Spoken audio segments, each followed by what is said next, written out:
Hare Krishna. So this is a humble effort from my side to read Sri Chaitanya Charitamrita. Before reading, I would first offer prayers to the Acharyas.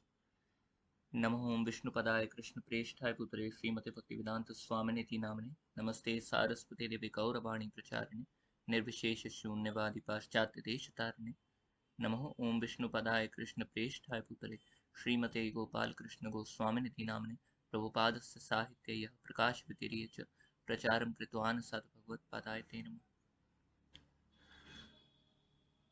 Shri रूप सनातन भट्ट रघुनाथ श्री जीव गोपाल दास रघुनाथ जय श्री कृष्ण चैतन्य प्रभु नित्यानंद श्री अद्वैत गदाधर श्री वासादि गौर वंदे हम श्री गुरु श्रीयुतपद कमलम श्री गुरून् वैष्णवांश्च श्री रूपम साग्र जातम सहगण रघुनाथान्वितं तम सजीवम साद्वैतम सावधूतम परिजना सहितम कृष्ण चैतन्य देवम श्री राधा कृष्ण पादान सहगणन्विता श्री विशाखान्वितांश्च हे कृष्ण करुणा सिंधु दीन बंधु जगतपते गोपेश गोपिका कांत राधा कांत नमोस्तुते तप्त कांचन गौरांगी राधे वृंदावनेश्वरी वृषभानुसुते देवी प्रणमामि हरिप्रिये वाञ्छा कल्पतरुभ्यश्च कृपा सिन्धुभ्यश्च पतितानां पावनेभ्यो वैष्णवेभ्यो नमो नमः जय श्री कृष्ण चैतन्य प्रभु नित्यानंद श्री अद्वैत गदाधर श्रीवासादि गौर भक्तवृंद हरे Krishna Krishna Krishna Hare Hare Ram Ram Ram Hare Hare. So starting from the Adi Leela and dedication presented to my friends and devotees who like to read my books and who approached me to, to request that I render the great Chaitanya Charitamrita into English. A.C. Bhaktivedanta Swami, R. Srila Prabhupada. Introduction. Originally delivered as 5 morning lectures on Chaitanya Charitamrita, the authoritative biography of Lord Chaitanya Mahaprabhu by Krishnadas Kaviraj Goswami, before the International Society of Krishna Consciousness, New York City, April 10 to 14, 1967. The word Chaitanya means living force, Charita means character, and Amrita means immortal. As living entities, we can move, but a table cannot, because it does not possess living force. Movement and activity may be considered signs or symptoms of the living force. Indeed, it may be said that there can be no activity without the living force. Although the living force is present in the material condition, this condition is not Amrita, immortal. The words of Chaitanya Charitamrita then may be translated as the character of the living force in immortality. But how is this living force displayed immortality? It is not displayed by man or any other creature in this material universe, for none of us are immortal in these bodies. We possess the living force, we perform activities, and we are immortal by our nature and constitution, but the material condition into which we have been put does not allow our immortality to be displayed. It is stated in Katha Upanishad that eternality and the living force belong to both ourselves and God. Although this is true that both God and ourselves are immortal, there is a difference. As living entities, we perform many activities, but we have a tendency to fall down into material nature. God has no such tendency. Being all powerful, he never comes under the control of material nature. Indeed, material nature is but one display of his inconceivable energies.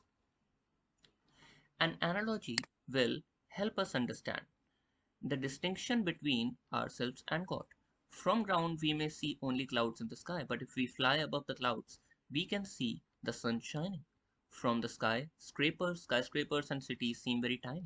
Similarly, from God's position, this entire material creation is insignificant. The tendency of living entity is to come down from the heights where everything can be seen in perspective. God, however, does not have this tendency. The Supreme Lord is not subject to fall down into illusion, Maya, or any more than sun is subjected to fall beneath the clouds. Impersonalist philosophers maintain that both living entity and God himself are under the control of Maya when they come into the material world. This is the fallacy of their philosophy. Lord Chaitanya Mahaprabhu should therefore not be considered one of us. He is Krishna himself, the supreme living entity, and as such he never comes under the cloud of Maya. Krishna, his expansions, and even his higher devotees never fall into the clutches of illusion. Lord Chaitanya came to earth simply to preach Krishna Bhakti, love of Krishna. In other words, he is Lord Krishna himself teaching the living entities the proper way to approach Krishna. He is like a teacher who, seeing a student doing poorly, takes up a pencil and writes, saying, "Do it like this, A, B, C." From this, one should not foolishly think that the teacher is learning his ABCs. Similarly, although Lord Chaitanya appears in the guise of a devotee, we should not foolishly think that he is an ordinary human being. We should always remember that Lord Chaitanya is Krishna, God, himself teaching us how to become Krishna conscious, and we must study him in that light.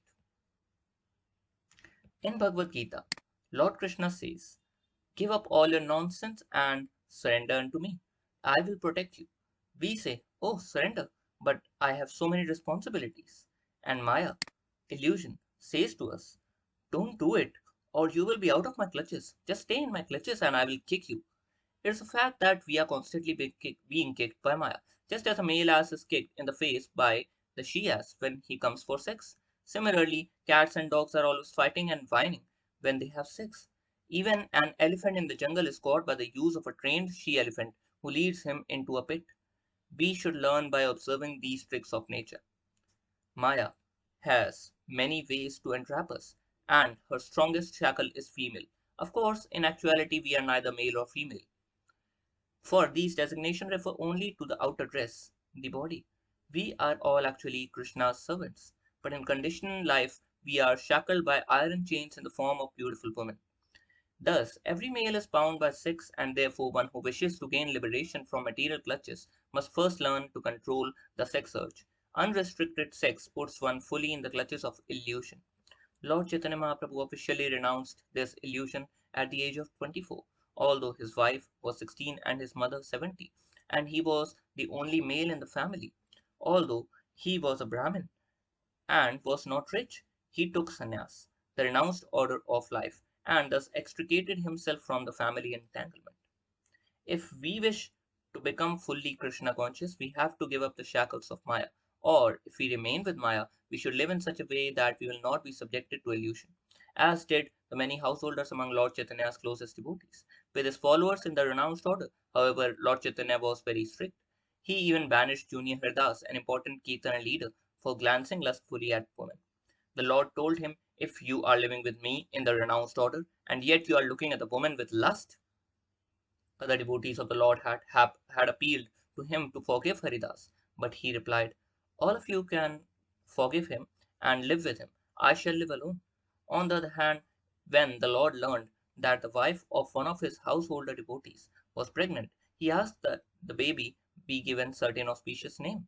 So while the Lord approved householders having regulated sex, he was like a thunderbolt with those in the renounced order who tried to cheat by the method known as drinking water underwater while bathing on a fast day. In other words, he tolerated no hypocrisy among his followers. From Chaitanya Charitamrita, we learn how Lord Chaitanya taught people to break the shackles of Maya and become immortal. Thus, as mentioned above, the title may be properly translated as "The Character of the Living Force in Immortality." The Supreme Living Force is the Supreme Personality of Godhead. He is also the Supreme Entity. There are innumerable living entities, and all of them are individuals. This is very easy to understand. We are all individual in our thoughts and desires, and the Supreme Lord is also an individual person. He is different though in that he is the leader, the one whom no one can excel. Among the minute living entities, one being can excel another in one capacity or another. Like each of these living entities, the Lord is an individual, but he is different in that he is the supreme individual. God is also infallible, and thus in the Bhagavad Gita he is addressed as Achyuta, which means that he who never falls down. This name is appropriate because in the Bhagavad Gita Arjuna falls into the illusion but Krishna does not. Krishna himself reveals his infallibility when he says to Arjuna, "When I appear in this world, I do so by my own internal potency." Bhagavad Gita 4.6. Thus, we should not think that Krishna is overpowered by the material potency when he is in the material world. Neither Krishna nor his incarnation ever come under the control of material nature. They are totally free. Indeed, in Srimad Bhagavatam, one who has godly nature is actually defined as one who is not affected by the modes of material nature, although in the material nature. If even a devotee can attain this freedom, then what to speak of the Supreme Lord? The real question is, how can we remain unpolluted by material contamination while in the material world? Srila Rupa Goswami explains that we can remain uncontaminated while in the material world if we simply make it our ambition to serve Krishna. One may then justifiably ask, how can I serve? It is not simply a matter of meditation, which is just an activity of the mind, but of performing practical work for Krishna. In such work, we should leave no resource unused. Whatever is there, whatever we have, should be used for Krishna. We can use everything: typewriters, automobiles, airplanes, missiles, phones. If we simply speak to people about Krishna consciousness, we are also rendering service. If our mind, senses, speech, money, energies are thus engaged in the service of Krishna, then we are no longer in the material nature. By virtue of our spiritual consciousness or Krishna consciousness, we transcend the platform of material nature. It is the fact that Krishna, his expansion, and his devotees, that is, those who work for him, are not in material nature, although people with poor fund of knowledge think that they are. The Chaitanya Charitamrita teaches that the spirit soul is immortal and that our activities in the spiritual world are also immortal. The Mayavadis who hold the view that the absolute is impersonal and formless contend that a realized soul has no need to talk, but the Vaishnavas, devotees of Krishna, contend that when one reaches the stage of realization, he really begins to talk. Previously, we only talked of nonsense, the Vaishnava says. Now let us begin our real talks, talks of Krishna. In support of their view that the self-realized remains silent, the Mayavadis are fond of using the example of water pot, maintaining that when a pot is not filled with water, it makes a sound, but that when it is filled, it makes no sound. But are we water pots? How can we be compared to them? A good analogy utilizes as many similarities between two objects as possible. A water pot is not an active living force, but we are. Ever silent meditation may be adequate for a water pot, but not for us. Indeed, when a devotee realizes how much he has to say about Krishna, 24 hours in a day are not sufficient. It is a fool who is celebrated as long as he does not speak, for when he breaks his silence, his lack of knowledge is exposed. Chaitanya Charitamrita shows that there are many wonderful things to discover by glorifying the Supreme. In the beginning of the Sri Chaitanya Charitamrita, Krishnadas Kaviraj Goswami writes, I offer my respects to spiritual masters. He uses the plural here to indicate the disciplic succession. He offers obeisance not to his spiritual master alone, but to the whole parampara, the chain of disciplic succession beginning with the Lord Krishna himself. Thus, the author addresses the Guru in the plural to show the highest respect for all his predecessor spiritual masters. After offering obeisance to the disciplic succession, the author pays obeisances to all other devotees, to the Lord himself, to his incarnations, to the expansions of Godhead, and to the manifestation of Krishna's internal energy. Lord Chaitanya Mahaprabhu, sometimes called Krishna Chaitanya, is the embodiment of all these.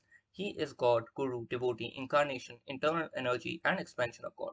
As his associate Nityananda, he is the first expansion of God. As Advaita, he is an incarnation. As Gadadhar, he is the internal potency. And as Srivas, he is the marginal living entity in the role of a devotee.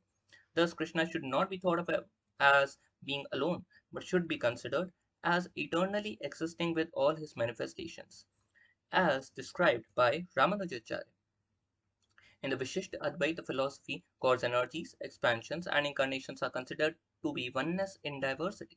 In other words, God is not separate from all these. Everything together is God.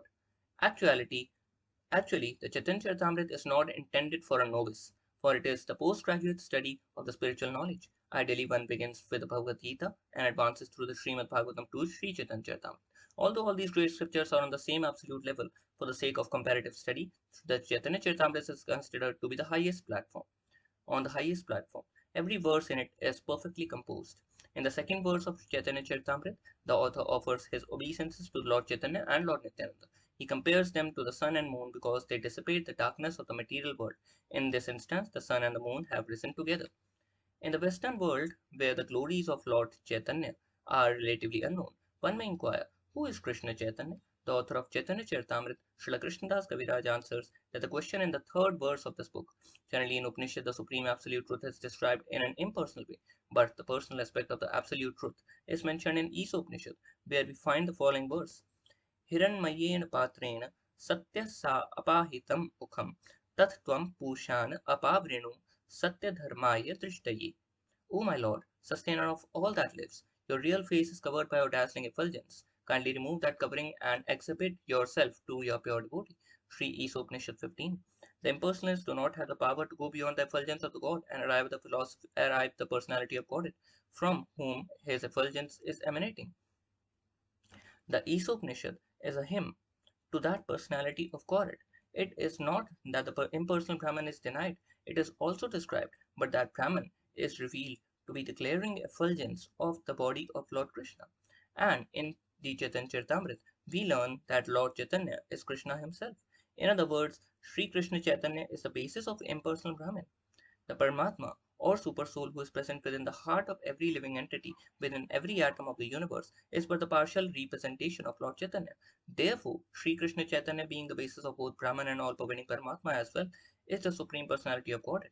As such, he is four and six opulences: wealth, fame, beauty, knowledge, renunciation, and strength. In short, we should know that, Krishna, God, that nothing and that nothing is equal to or greater than him. There is nothing superior to be conceived. He is the supreme person. Srila Rupa Goswami, a confidential devotee taught for more than 10 days continuously by Lord Chaitanya, wrote, Namo Mahavadanyaya Krishna Prema Pradayate Krishnaya Krishna Chaitanya Namane Gauratvishe Namah. I offer my respectful obeisances unto the Supreme Lord Sri Krishna Chaitanya, who is more magnanimous than any other avatar, even Krishna himself, because he is bestowing freely what no one else has ever given, pure love of Krishna. Lord Chaitanya's teachings begin from the point of surrender to Krishna. He does not pursue the paths of Karma Yoga or Jnana Yoga or Hatha Yoga, but begins at the end of the material existence, at the point where one gives up all material attachment. In the Bhagavad Gita, Krishna begins his teachings by distinguishing the soul from matter, and in the 18th chapter he concludes at the point where the soul surrenders to him in devotion. The Mayavadis would have all talk ceased there, but at that point the real discussion only begins. As the Vedanta Sutra says at the very beginning, Athato Brahma Chikyasa. Now let us begin to inquire about the supreme absolute truth. Rupa Goswami thus praises Lord Chaitanya as the most munificent incarnation of all, for he gives the greatest gift by teaching the highest form of devotional service. In other words, he answers the most important inquiries that anyone can make. There are different stages of devotional service and God realization. Strictly speaking, anyone who accepts the existence of God is situated in devotional service. To acknowledge that God is great is something, but not much. Lord Chaitanya, preaching as an Acharya, great teacher, taught that we can enter into the relationship with God and actually become God's friend, parent, or lover. In Bhagavad Gita, Krishna showed Arjuna his universal form because Arjuna was his very dear friend.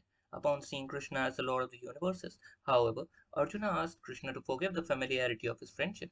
Lord Chaitanya goes beyond this point. Though through Lord Chaitanya we can become friends with Krishna, there will be no limit to this friendship. We can become friends of Krishna not in awe or adoration, but in complete freedom. We can even relate to God as his father or mother.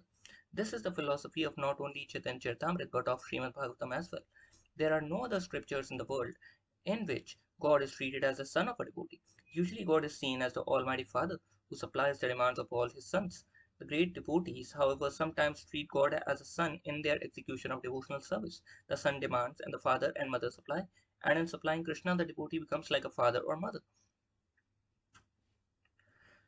Instead of taking from God, we give to God. It was in this relationship that Krishna's mother Yashoda told the Lord, Here, eat this or you will die, eat nicely. In this way, Krishna, although the proprietor of everything, depends on the mercy of his devotee. This is uniquely high level of friendship, in which devotee actually believes himself to be the father or mother of Krishna. However, Lord Chaitanya's greatest gift was his teaching that Krishna can be treated as one's lover. In this relationship, the Lord becomes so much attached to his devotee that he expresses his inability to reciprocate. Krishna was so obliged to the gopis, the cowherd girls of Vrindavan, that he felt unable to return their love. I cannot repay your love, he told them. I have no more assets to give. Devotional service on this highest, most excellent platform of lover and beloved, which had never been given by any previous incarnation or acharya, was given by Chaitanya Mahaprabhu. Therefore, Krishnadas Kaviraj, quoting Srila Rupa Goswami, writes in the fourth verse of this book, Lord Chaitanya is Krishna in the yellow complexion, and he is Shashi Nandana, the son of Mother Shashi. He is the most charitable personality because he came to deliver Krishna Prem, unalloyed love for Krishna, to everyone. May you always keep him in your hearts. It will be easy to understand Krishna through him. We have often heard the phrase love of Godhead. How how far this love of Godhead can actually be developed be learned from the Vaishnava philosophy. Theoretical knowledge of love of Godhead can be found in many places and in many scriptures, But what that love of Godhead actually is and how it is developed can be found in Vaishnava literatures. It is unique and highest development of love of God that is given by Chaitanya Mahaprabhu. Even in this material world, we can have a little sense of love. How is this possible? It is due to the presence of our original love of God.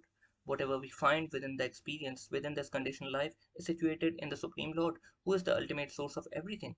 In our original relationship with Supreme Lord, there is real love, and that love is reflected pervertedly through material conditions. Our real love is continuous and unending. But because that love is reflected pervertedly in this material world, it lacks continuity and is inebriating. If we want real transcendental love, we have to transfer our love to the supreme lovable object, Krishna, the supreme personality of Godhead. This is the basic principle of Krishna consciousness. In material consciousness, we are trying to love that which is not at all lovable.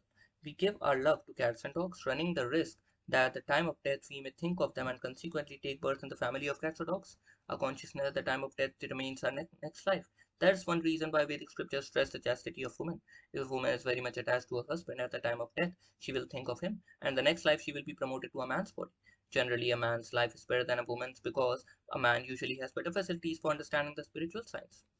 But Krishna consciousness is so nice that it makes no distinction between man and woman. In Bhagavad Gita 9.32, Lord Krishna says, anyone who takes shelter of me, whether a woman, Shudra, Vaishya, or anyone else of low birth, is sure to achieve my association. This is Krishna's guarantee. Chaitanya Mahaprabhu informs us that in every country and in every scripture there is some hint of love of Godhead, but no one knows what love of Godhead actually is. In the Vedic scriptures, however, are different in that they can direct the individual in proper way to love God. Other scriptures do not give information on how one can love God, nor do they have actually defined or describe what or who the Godhead actually is. Although they officially promote love of Godhead, they have no idea to how to execute it. But Chaitanya Mahaprabhu gives a practical demonstration on how to love God in a conjugal relationship. Taking the part of Srimati Radharani, Chaitanya Mahaprabhu tried to love Krishna as Radharani loved him.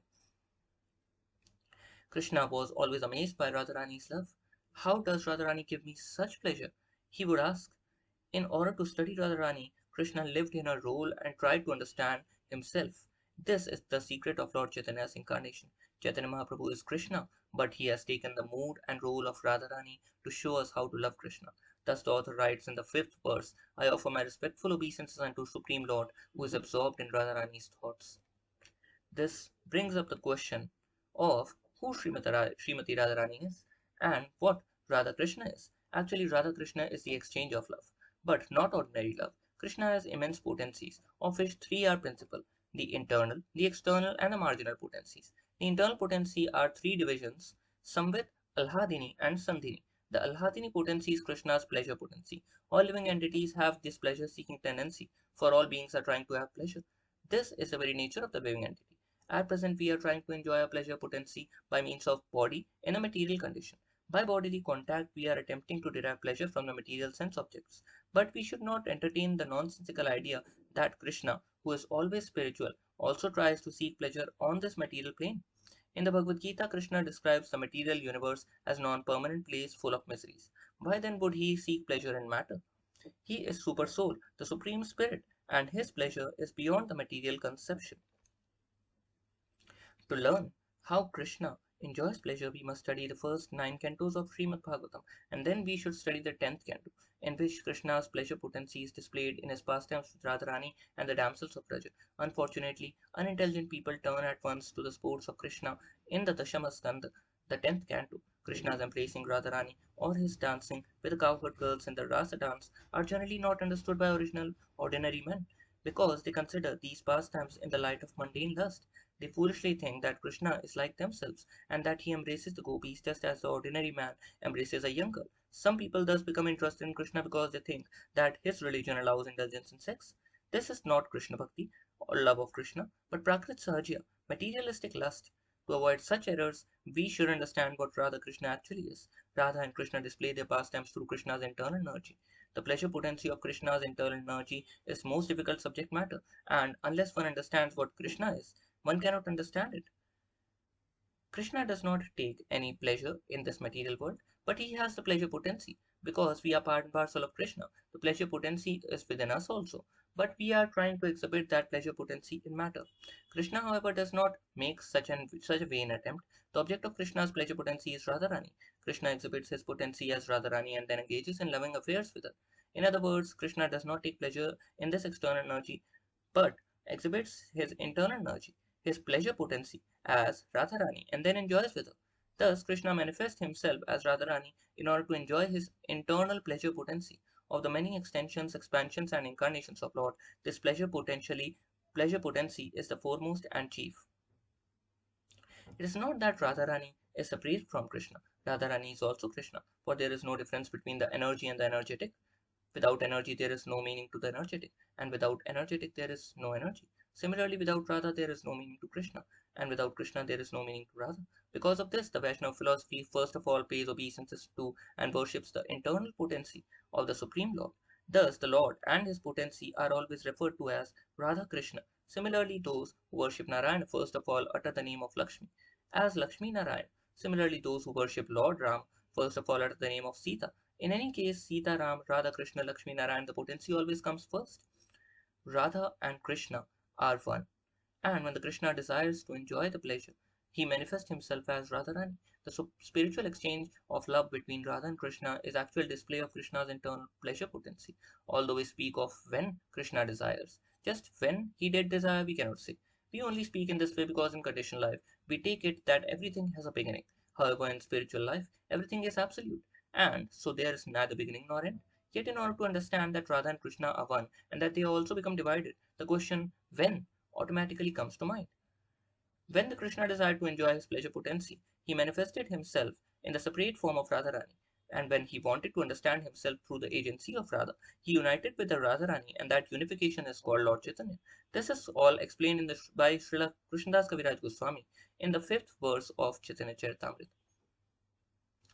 In the next verse, the author further explains. In the next verse, author further explains why Krishna assumed the form of Chaitanya Mahaprabhu. Krishna desired to know the glory of Radha's love.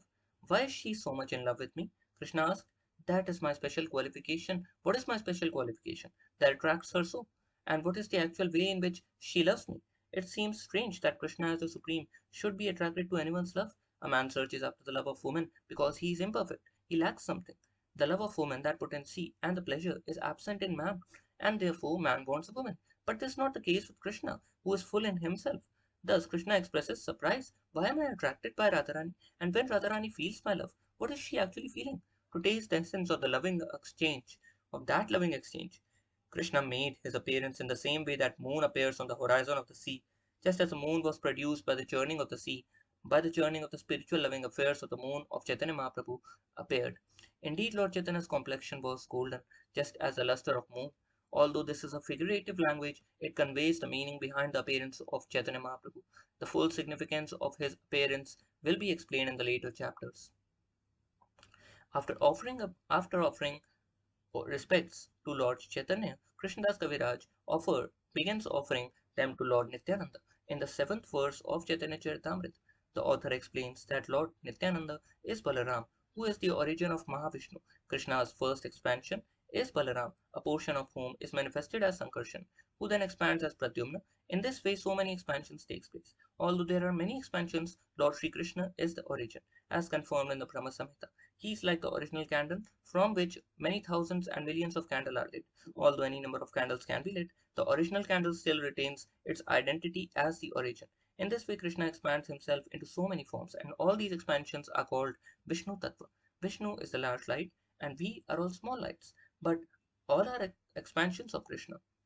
When it is necessary, when it is necessary to create the material universes, Vishnu expands himself as Mahavishnu. Mahavishnu lies down in the causal ocean and breathes all the universes from his nostrils. Thus, from Mahavishnu and the causal ocean spring all the universes, and all these universes, including ours, float in the causal ocean. In this regard, there is a story of Vamana, who, when he took 3 steps, stuck his foot through the covering of the universe. Water from the causal ocean flowed through the hole that his foot made, and it is said that that water became the river Ganges. Therefore, the Ganges is accepted as the most sacred water of Vishnu and is worshipped by all Hindus, from the Himalayas down to the Bay of Bengal.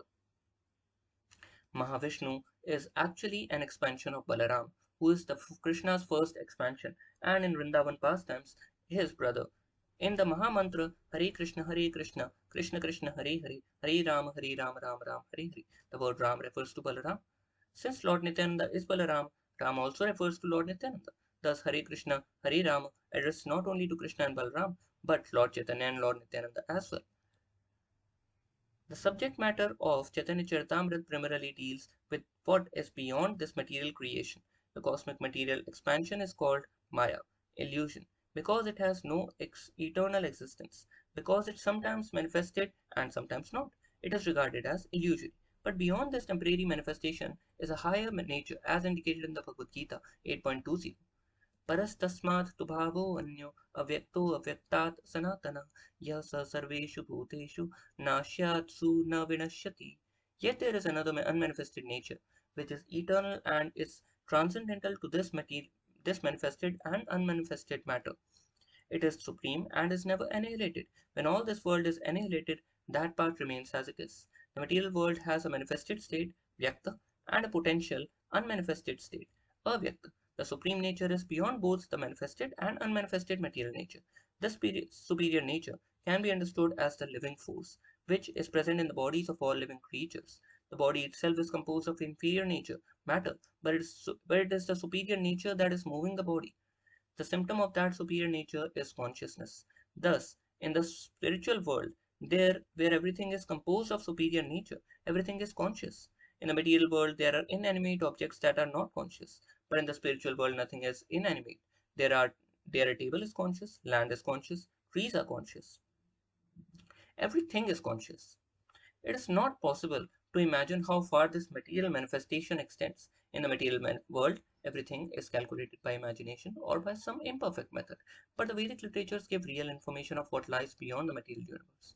Since it is not possible to obtain information of anything beyond this material nature by experimental means, those who believe only in experimental knowledge may doubt the Vedic conclusions.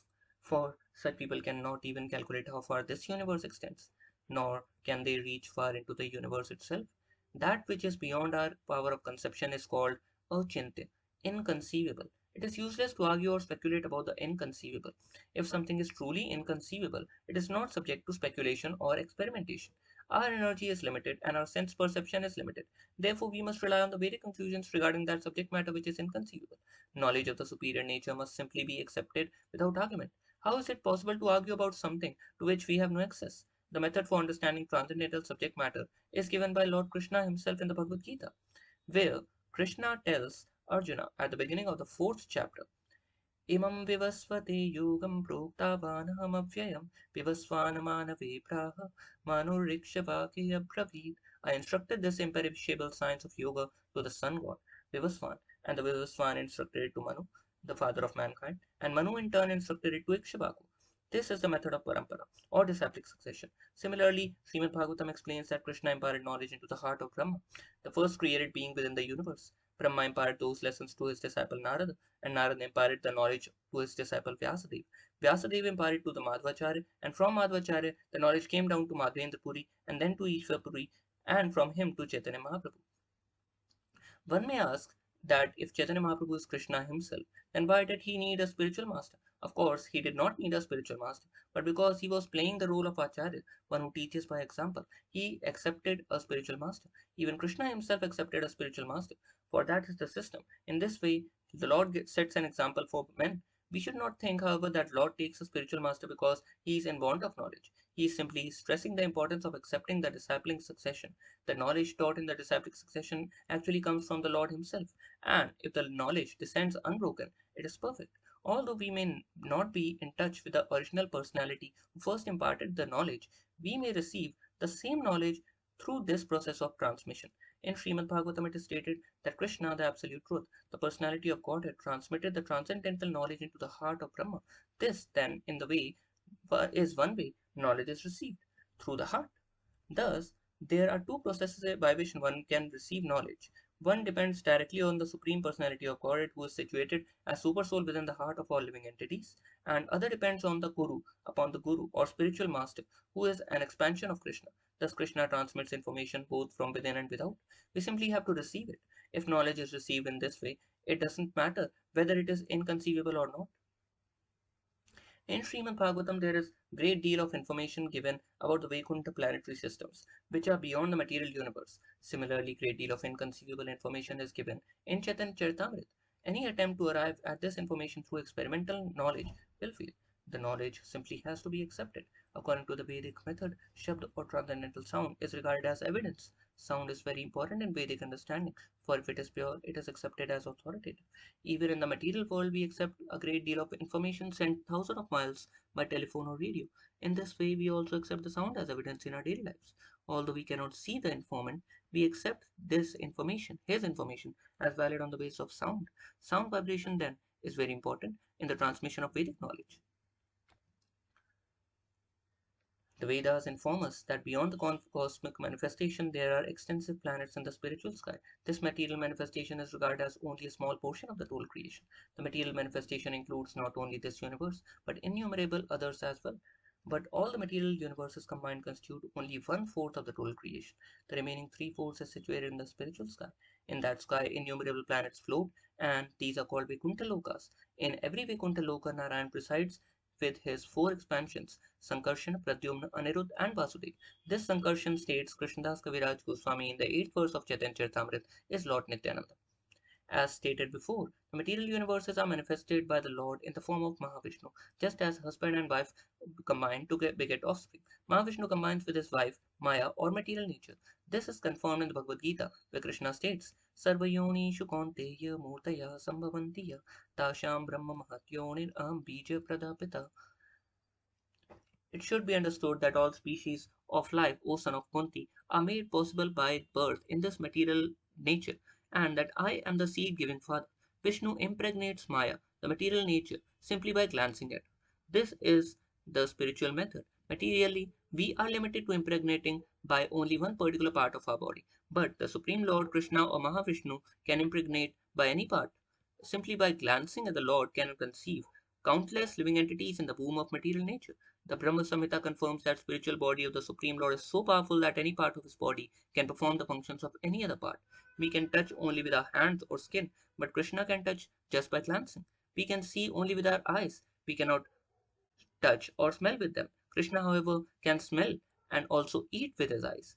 When food is offered to Krishna, we do not see him eating, but he eats simply by glancing at the food. We cannot imagine how things work in the spiritual world where everything is spiritual. It is not that Krishna does not eat or that we imagine that he eats. He actually eats, but his eating is different from ours. Our eating process will be similar to his when we are completely on the spiritual platform. On that platform, every part of the body can act on the behalf of any other part. Vishnu does not require anything in order to create. He does not require the goddess Lakshmi in order to give birth to Brahma, for Brahma is born from the lotus flower that rose from the navel of Vishnu. The goddess Lakshmi sits at the feet of Vishnu and serves him. In this material world, sex is required to produce children, but in the spiritual world, man can produce as many children as he likes without having to take help from his wife. So there is no sex there. Because we have no experience with spiritual energy, we think that Brahma's birth from the navel of Vishnu is simply a fictional story. We are not aware that spiritual energy is so powerful that it can do anything and everything. Material energy is dependent upon the certain laws, but spiritual energy is fully independent. Countless universes reside like seeds within the skin pores of Mahavishnu, and when he exhales, then all are manifested. In the material world, we have no experience of such a thing, but we do experience a perverted reflection in the phenomenon of perspiration. We cannot imagine, however, the duration of breath of Mahavishnu, for within one breath, all the universes are created and annihilated. This is stated in Brahma Samhita. Lord Brahma lives only for the duration of one breath, and according to our time scale, 4,32,000 years constitute only 12 hours of Brahma, and Brahma lives 100 of his years. Yet the whole life of Brahma is contained within one breath of Mahavishnu. Thus, it is not possible for us to imagine the breathing power of Mahavishnu, who is but a partial manifestation of Lord Nityananda. This the author of Chaitanya Charitamrita explained in the ninth verse. In the 10th and 11th verses, Krishnadas Kaviraj describes Garbhodakshai Vishnu and Garbhodakshai and Kshirodakshai Vishnu. Successive plenary expansions of Mahavishnu, Brahma appears upon the lotus growing from the navel of Garbhodakshai Vishnu, and within the stem of that lotus are so many planetary systems. Then Brahma creates the whole human society, animal society, everything. Kshirodaksha Vishnu lies on the milk ocean within the universe, and of which he is the controller and maintainer. Thus Brahma is the creator, Vishnu is the maintainer, and when the time of annihilation arrives, Shiva will finish everything. In the first 11 verses of Chaitanya Charitamrita, Krishnadas Kaviraj Goswami thus discusses Lord Chaitanya Mahaprabhu as Sri Krishna himself, the Supreme Personality of Godhead, and Lord Nityananda as Balaram, the first expansion of Krishna. Then, in the 12th and 13th verses, he described Advaita Acharya, who is another principal associate of Lord Chaitanya Mahaprabhu and an incarnation of Mahavishnu. Thus, Advaita Acharya is also the Lord, or more precisely, an expansion of the Lord. The word Advaita means non-dual, and his name is such because he is non-different from the Supreme Lord. He is also called Acharya, teacher, because he disseminated Krishna consciousness. In this way, he is just like Chaitanya Mahaprabhu. Although Lord Chaitanya is Sri Krishna himself, he appeared as a devotee to teach people in general how to love Krishna. Similarly, although Advaitacharya is the Lord, he appeared just to distribute the knowledge of Krishna consciousness. Thus, he is also the Lord incarnated as the devotee.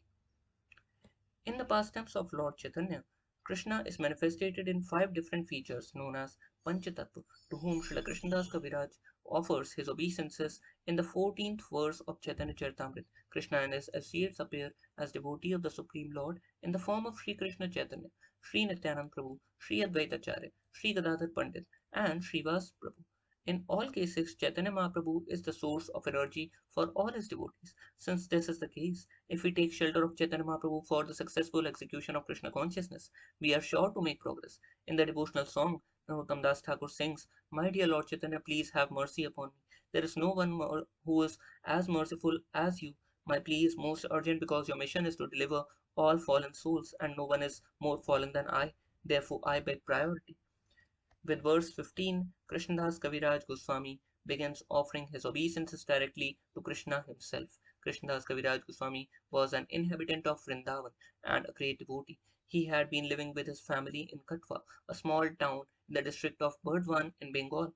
He worshipped Radha Krishna with his family, and once, when there was some misunderstanding among his family members about devotional service, he was advised by Nityan Prabhu in dream to leave home and go to Vrindavan. Although he was very old, he started out that very night and went to live in Vrindavan. While he was there, he met some of the Goswamis, principal disciples of Lord Chaitanya Mahaprabhu. He was requested to write the Chaitanya Charitamrita by the devotees of Vrindavan. Although he began this work at very old age, by the grace of Lord Chaitanya he finished it. Today it remains the most authoritative book on Chaitanya Mahaprabhu's philosophy and life.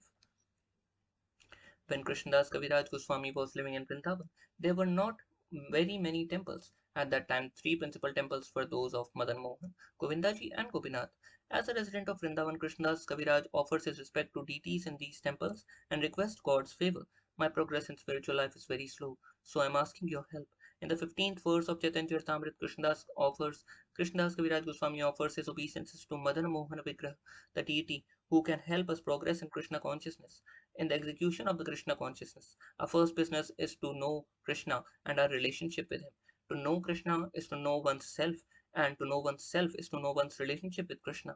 Since this relationship can be learned by worshipping Madan Mohan Vigraha, Krishnadas Kaviraj Goswami first established his relationship with him. When this is established, in the 16th verse, Krishnadas offers his obeisances to the functional deity Govinda. The Govinda deity is called the functional deity because he shows how to serve Radha and Krishna. The Madan Mohan deity simply establishes that I am your eternal servant. With Govinda, however, there is actual acceptance of service. Govinda resides eternally in Vrindavan. In the spiritual world of Vrindavan, the buildings are made of touchstone. The cows are known as Surbhi cows, givers of abundant milk, and the trees are known as wish-fulfilling trees, for they yield whatever one desires. In Vrindavan, Krishna herds the Surbhi cows, and he is worshipped by hundreds of thousands of gopis, cowherd girls, who are all goddesses of fortunes. When Krishna descends to the material world, the same Vrindavan descends with him, just as entourage accompanies an important personage. Because when Krishna comes, his land also comes. Vrindavan is considered to exist beyond the material world. Therefore, devotees take shelter of Vrindavan in India, for it is considered to be a replica of original Vrindavan. Although one may complain that no Kalpavriksha wish-fulfilling trees exist there. When the Goswamis, when the Goswamis were there, Kalpavriksha were present. It is not that one can simply go to such a tree and make demands. One must first become a devotee. The Goswami would live under a tree for one night only, and the trees would satisfy all their desires. For the common man, this may all seem very wonderful, but as one makes progress in devotional service, all this can be realized. Vrindavan is actually experienced as it is by persons who have stopped trying to derive pleasure from material enjoyment. When will my mind become cleansed of all hankering for material enjoyment, so I will be able to see Vrindavan? One great devotee asks, the more Krishna conscious we become and the more we advance, the more everything is revealed as spiritual. Thus, Krishnadas Kaviraj Goswami considered the Vrindavan in India to be as good as the Vrindavan in the spiritual sky. And in the 16th verse of Sri Chaitanya Charitamrita, he describes Radharani and Krishna as seated beneath wish-fulfilling tree in Vrindavan, on a throne decorated with valuable jewels. There Krishna's dear gopi friends serve Radha and Krishna by singing, dancing, offering betel nuts and refreshments, and decorating their lordships with flowers. Even today in India, people decorate swinging thrones and recreate the scene during the month of July-August. Generally, at that time, people go to Vrindavan to offer their respects to the deities there. Finally, Krishnadas Kaviraj Goswami offers his blessings to his readers in the name of Gopinath deity, who is Krishna as master and proprietor of the gopis. When Krishna played upon his flute, all the gopis or cowherd girls were attracted by the sound and left their household duties, and when they came to him, he danced with them. These activities are all described in the 10th canto of Srimad Bhagavatam. These gopis were childhood friends of Krishna, and many were married. For in India, the girls are generally married at the age of 12. The boys, however, are not married before 18. So Krishna, who was 15 or 16 at that time, was not married. Nonetheless, he called these girls from their homes and invited them to dance with him. That dance is called Rasa Leela dance, and it is the most elevated of all Vrindavan pastimes. Krishna is therefore called Gopinath because he is the beloved master of the gopis. Krishnadas Kaviraj Goswami petitions the blessings of Lord Gopinath. May that Gopinath, the master of the gopis, Krishna, bless you. May you become blessed by Gopinath. The author of Chaitanya Charitamrita prays that just as Krishna attracted by the gopis by the sweet sound of his flute, he will also attract the reader's mind by that transcendental vibration. Thank you. Hare Krishna. Srila Prabhupada ki jai.